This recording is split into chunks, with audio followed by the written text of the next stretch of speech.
রব মৌমাছিকে বলেন পাহাড় এবং গাছে নিবাস বানাতে। তো এগুলো পৃথিবীর সবচেয়ে বড় মৌমাছি এবং এর কালো রংটি কিছুটা স্বতন্ত্র। এগুলো পাওয়া যায় হিমালয় ও এভারেস্ট চূড়ার দেশে।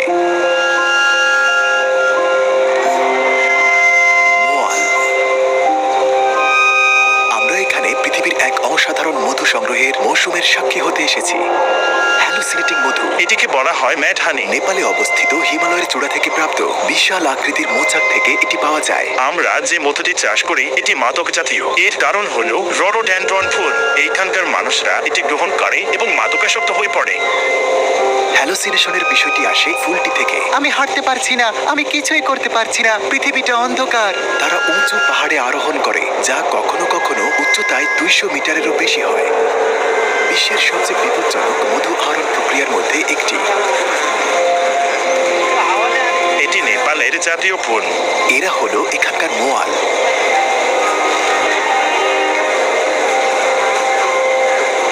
পবিত্র কোরআনের একটি অসাধারণ সূরায় মধুর কথা উল্লেখ রয়েছে, আল্লাহর অপূর্ব সৃষ্টিকে বিশদভাবে প্রতিফলিত করার একটি তাগিদ। আজকে আমরা হিমালয়ে গিয়েছি আল্লাহর এই অপূর্ব বিষয়কে কাছ থেকে দেখতে। পশ্চিম নেপালে এটি সৈন্যদের দ্বারা নামকরণ করা হয়েছে। আমাদের আরব বিশ্বে মধু ব্যাপকভাবে ছড়িয়ে আছে। আলজেরিয়া, মরক্কো, মিশর এবং তিউনিসিয়া বেশি মধু উৎপাদন করে। অন্যান্য আরব দেশগুলোতেও উৎপাদিত হয়, তবে ইয়ামিনী সিডরের মধু সবচেয়ে বেশি বিখ্যাত, কারণ এটি ইয়ামেনের পাহাড়ে উৎপাদিত হয় বিখ্যাত লোট গাছ থেকে। কিন্তু নেপালের পাহাড়ে এটা ভিন্ন। ভিন্ন মধু সংগ্রহের প্রক্রিয়া এবং ভিন্ন মৌমাছি। মোয়ালগুলো গুরুং উপজাতির সবচেয়ে অসাধারণ মধু।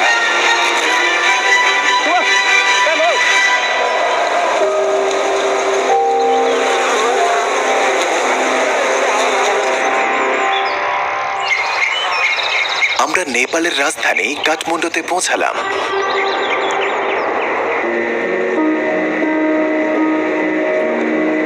এটি 30 মিলিয়ন বাসিন্দার একটি দেশ, হিমালয় পর্বতমালার মাঝখানে অবস্থিত, ভারত এবং চায়নার মাঝে। এখানে রয়েছে এভারেস্ট শৃঙ্গ, বিশ্বের সর্বোচ্চ পর্বত চূড়া। আমরা এখানে মধু সংগ্রহের সাক্ষী হতে এসেছি, বিশ্বের সবচেয়ে অসাধারণ মধু।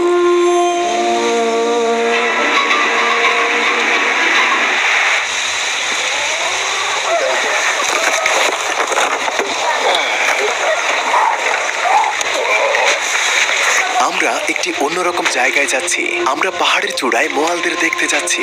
আমরা যে জায়গায় যাচ্ছি সেটা খুবই বিচিত্র। পাহাড়ের চূড়ায় পৌঁছাতে আমরা প্রায় 10 ঘন্টা ড্রাইভ করেছি। এমনকি আরো উঁচুতে যেতে নির্জন একটি জায়গায় গাড়ি পরিবর্তন করতে হয়েছে। মোয়ালরা হিমালয়ের উচ্চভূমিতে সবখানে ছড়িয়ে থাকা এক প্রকার ফুল গাছ থেকে মধু সংগ্রহ করতে মোয়ালরা এই সমভূমি এবং উপত্যকায় তাদের পথ তৈরি করে।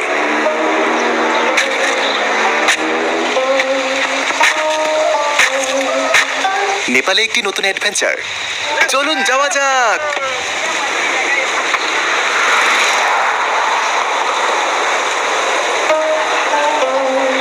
গুরুং উপজাতি যাদের কাছে আমরা যাচ্ছি, তারা একটি অসাধারণ উপায় মধু সংগ্রহ করে। বন্ধুরা, এই যে মধু, যেখানে মানব জাতির জন্য অরক্য দান করা হয়েছে।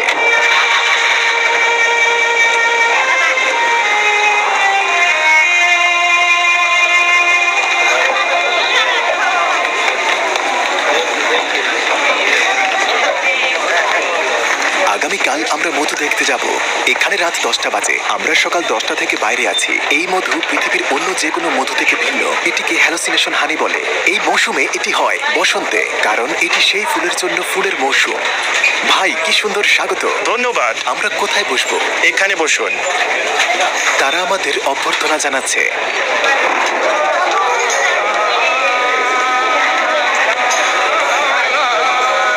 ফুলটির রং লাল, তাই এই মধুকে লাল মধু বলা হয়। একই সাথে এর অন্য নাম ম্যাড হানি। একে রডোডেনড্রন ফুল বলা হয়। এটি নেপালের জাতীয় ফুল।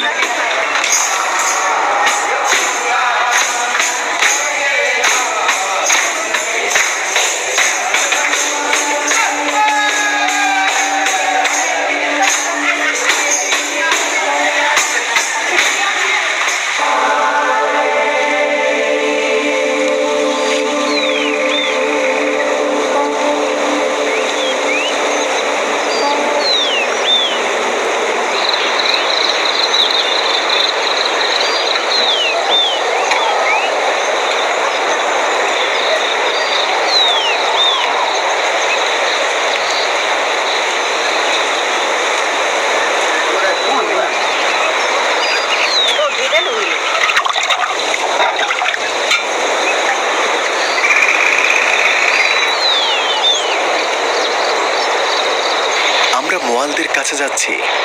আমাদের 1.5 ঘন্টা হাইক করতে হবে।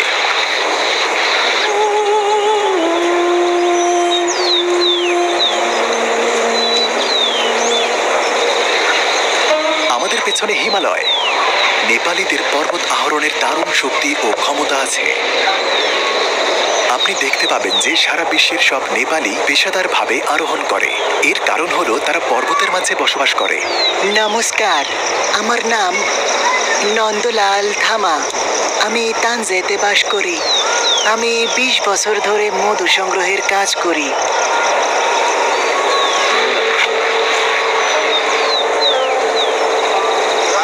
এর আগে আমি দুবাই ও সৌদিতে রাজমিস্ত্রির কাজ করতাম। আমি নির্মাণ কাজের জন্য 105 মিটার উঁচুতে ভয়ানক গগনচুম্বী ভবনে উঠতাম।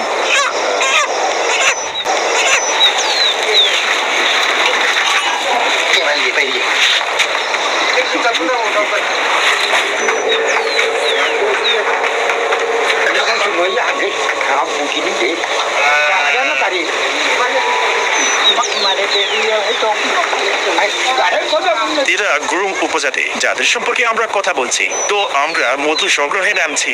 আগামী 1 ঘন্টার মধ্যে আমরা মধু সংগ্রহের স্থানে পৌঁছে যাব। তো তারা নিচে যাচ্ছে তাদের মধু সংগ্রহের সরঞ্জাম খুঁজে পেতে।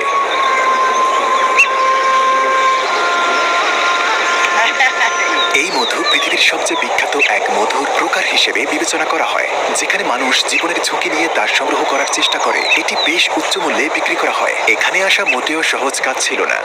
তারা যা করছে তা সহজ নয়। এটি একটি বিশ্বের সবচেয়ে কঠিন পেশা। এই বিশ্বের সবচেয়ে বড় এবং সবচেয়ে বিপজ্জনক মৌমাছি। মৌমাছির দৈর্ঘ্য 3 সেন্টিমিটার। এখন আমরা এই মৌমাছির কাছে যাব, যে মৌমাছির একটি প্রাণঘাতী হুল আছে। গরুমের গ্রামে স্বাগতম। এখানে আমরা কিছুক্ষণ থামলাম। যেমনটা দেখতে পাচ্ছেন, তারা নদীতে দড়ি রাখলো যাতে ধরতে সহজ হয়, কারণ তারা এখন আরোহণ করতে যাচ্ছে।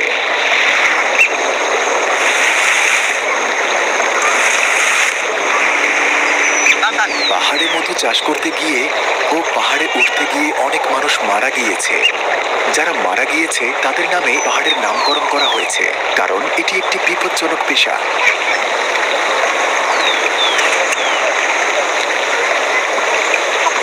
সব গ্রামবাসী মধু সংগ্রহের জন্য জড়ো হয়েছে। আমরা পাহাড়ের সামনে। তারা দিনের মূল কার্যক্রমের জন্য প্রস্তুত হচ্ছে, যেটি হলো মধু সংগ্রহ। তারা বেনি করা বাঁশের দড়ির ভিতর কাঠের লক বসিয়েছে। এই পাহাড়ে ওঠার আগে তারা মুরগি জবাই দেয়। তারা মুরগি জবাই দিতে চলেছে।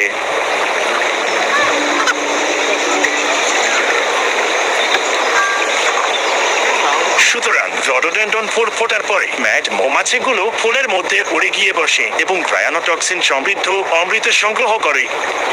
ফুলের নাম কি? রডোডেন্ড্রন ফুল। হ্যাঁ, এটাকে ম্যাড হানি বলে।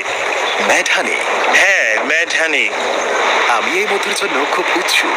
ভেবে দেখুন, আমরা নিজেরাই মধু সংগ্রহ করি এবং এটির স্বাদ গ্রহণ করি।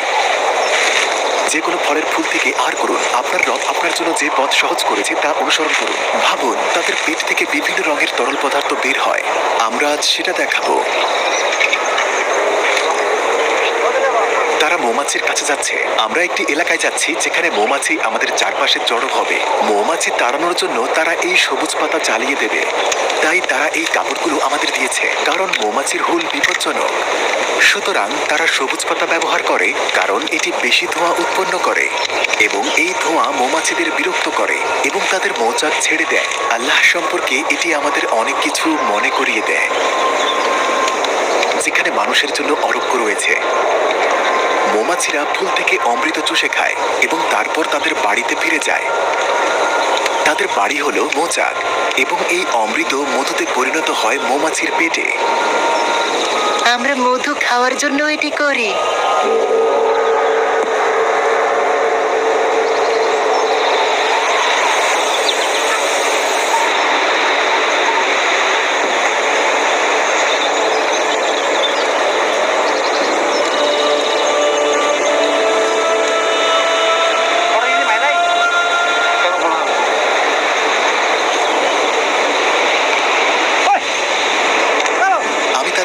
নিচে নেমে যেতে দেখছি। একবার তারা নিচে নেমে আসলে তারা মৌমাছিদের ভয় পায়। আপনি অবিলম্বে দেখবেন মৌমাছিরা কেমন হঠাৎ তাদের সবাইকে আক্রমণ করে। বিসমিল্লাহ। ও আল্লাহ।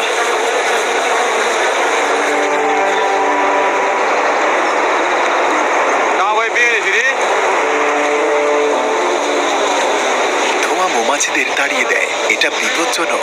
মৌমাছিরা কিভাবে হাতের নাগালের বাইরের জায়গায় তাদের মৌচাক তৈরি করে।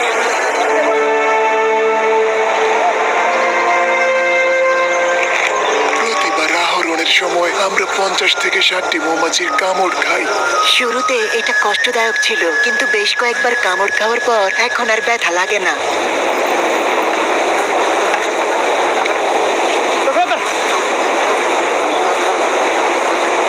আমি আমার জীবনে এমন কিছু দেখিনি।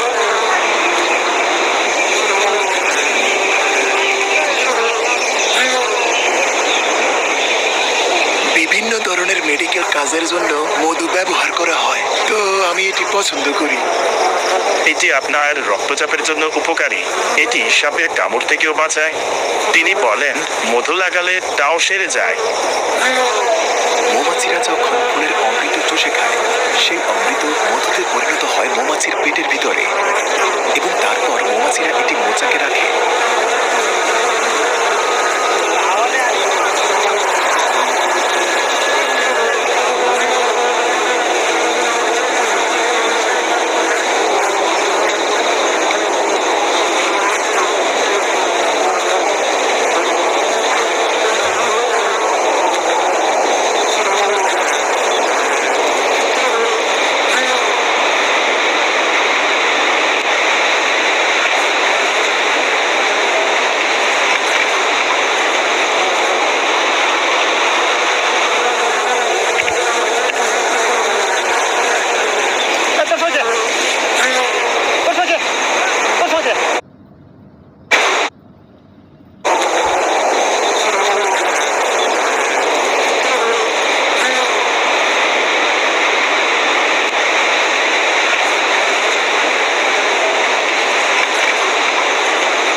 আমরা এখন এই মধুটির স্বাদ নেব। দেখুন কিভাবে তার মাথায় আঘাত লেগেছে।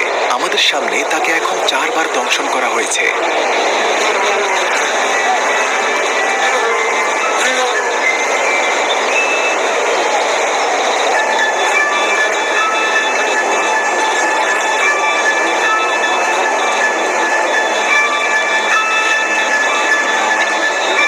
এটা ম্যাড হানি, এটা বন্য মধু। এটি সবচেয়ে সেরা মেড হানি।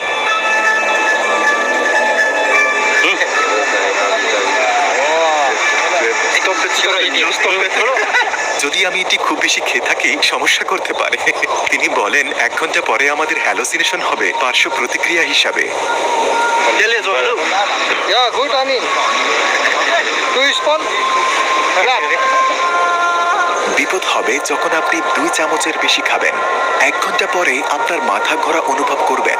অমৃতে গ্রাইনোটক্সিন নামে একটি পদার্থ থাকে, যার কারণে এই মধু খেলে মাথা ঘোরে। ম্যাড হানি, ধন্যবাদ ভাই, ধন্যবাদ। এই মানুষগুলোর জন্য একটি করতালি হয়ে যাক। পরিশ্রমী মানুষ, ধন্যবাদ। পবিত্র আল্লাহর পক্ষ থেকে এটি একটি চিকিৎসা। স্রষ্টা মধুর মাঝেই আমাদের জন্য প্রাকৃতিক ওষুধ দিয়ে দিয়েছে। আমরা হিমালয়ে এসেছি এটি চেকে দেখার জন্য। এই লোকটির একটি মধু কোম্পানি আছে এবং তিনি এই পাহাড় থেকে মধু নেয়। তিনি আমাদের নিয়ে আসেন যেখান থেকে তিনি মধু নেয়। আমরা তার কাছ থেকে অনেক কিছু কিনবো, কারণ এটি খুব চমৎকার। আমি অদ্ভুত কিছু অনুভব করছি।